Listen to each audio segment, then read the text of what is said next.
It's a pity sometimes when you walk into churches these days how sour-faced people are and how serious and intense. And so it's a joy for me to see this church so filled.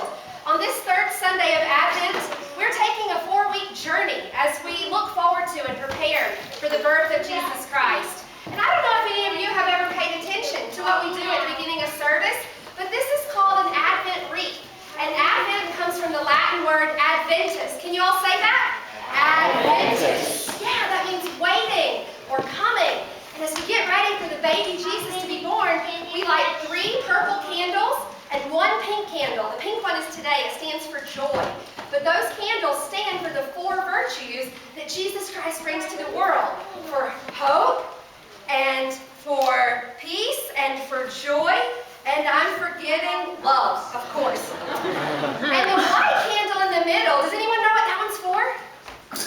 You know, that's called the Christ candle. That's actually Jesus' birthday candle. And we light it on Christmas Eve. So if you come here on Christmas Eve at 4 o'clock, we'll light that special candle. And that means the waiting is over and the fun is about to begin. I just wanted to share with you the history of the Advent candle because it's something that we Christians do sometimes, but you might not know why we do it. And it's really important. Today, on our musical journey to Christmas, we're celebrating joy in the unexpected visits and the unexpected things that happened. That beautiful song that the choir sang is called Magnificat. Can you say that? Magnificat.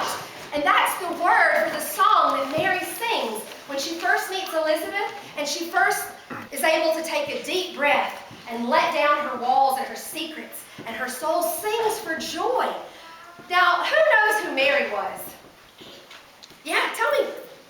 Byron, do you know? Who was it? She was the mother of Jesus, right? Did you know she was only a teenager, maybe like 14 or 15? Do we have anyone here around age 14 or 15? Yeah, Morgan, yeah, Jeffrey, Tiger. That's pretty young these days to be getting married and having a baby, isn't it?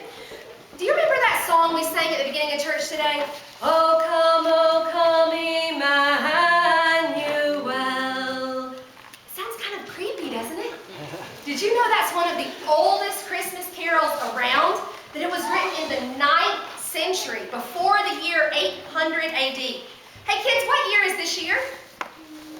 What? 2015. That's right, 2015. Did you know that song is over 1,200 years old? Can you believe that? That's a super old song. It was written during the Dark Ages or the Middle Ages when kids did not go to school. Even parents did not go to school. That sounds pretty cool, huh? Yeah. Well, if you wanted to get educated, you had to go to a monastery. That's the name of a school that was attached to a church. And the people who taught you in the monastery were called monks if they were men and nuns if they were women. Do you guys know any monks or nuns? We still have them today in the Catholic faith and in other faiths. But in this monastery, there was a monk or a priest who wrote this chant in Latin. And 1,200 years later, we're still singing it, so that's kind of cool. But how do we still know it?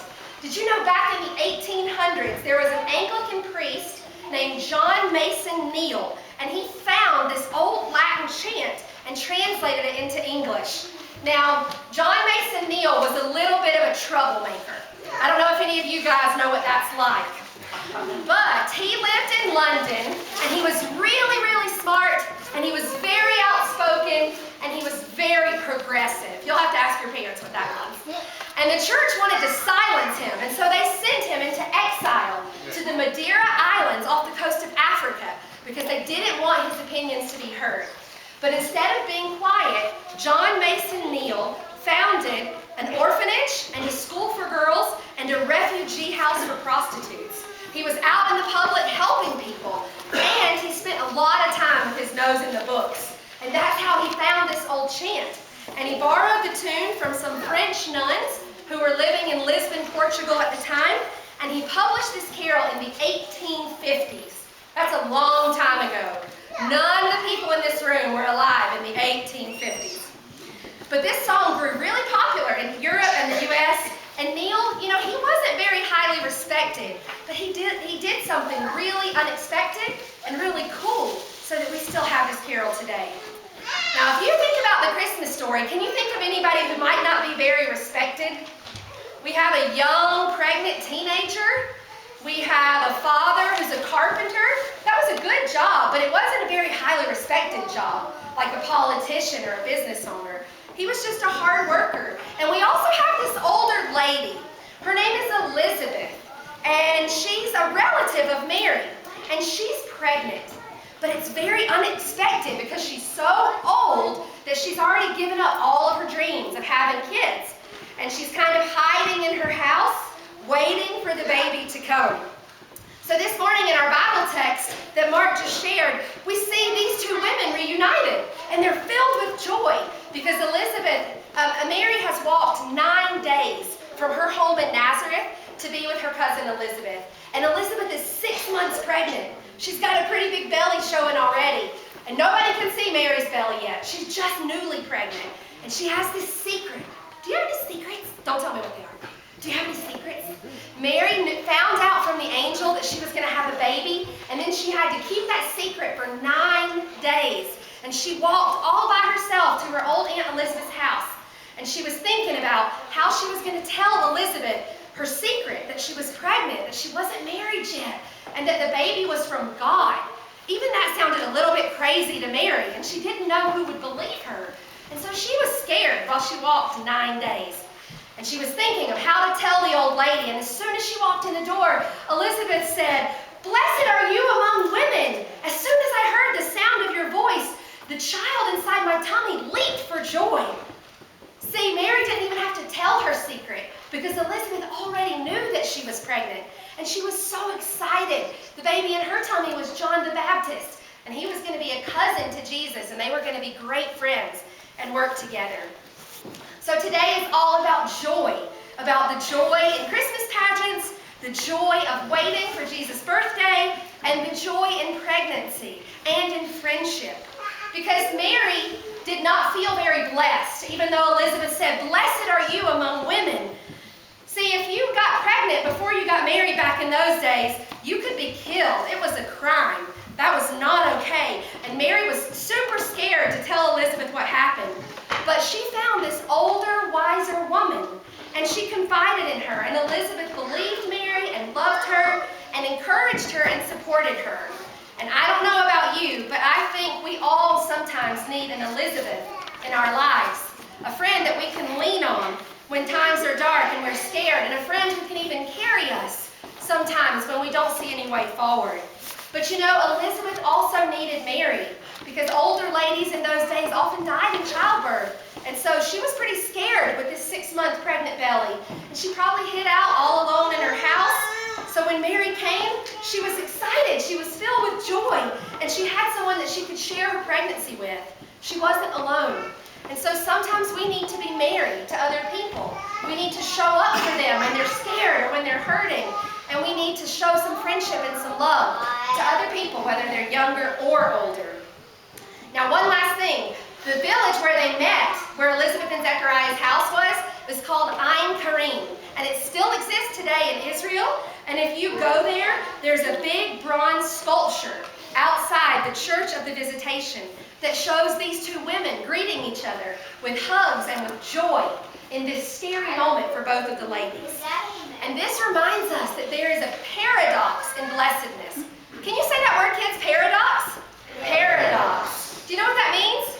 It means things aren't always exactly what we expect them to be. Like today, if someone says you're blessed, we think that might mean you have a good job, or you drive a fancy car, or you have designer clothes, something physical that we can see as a blessing.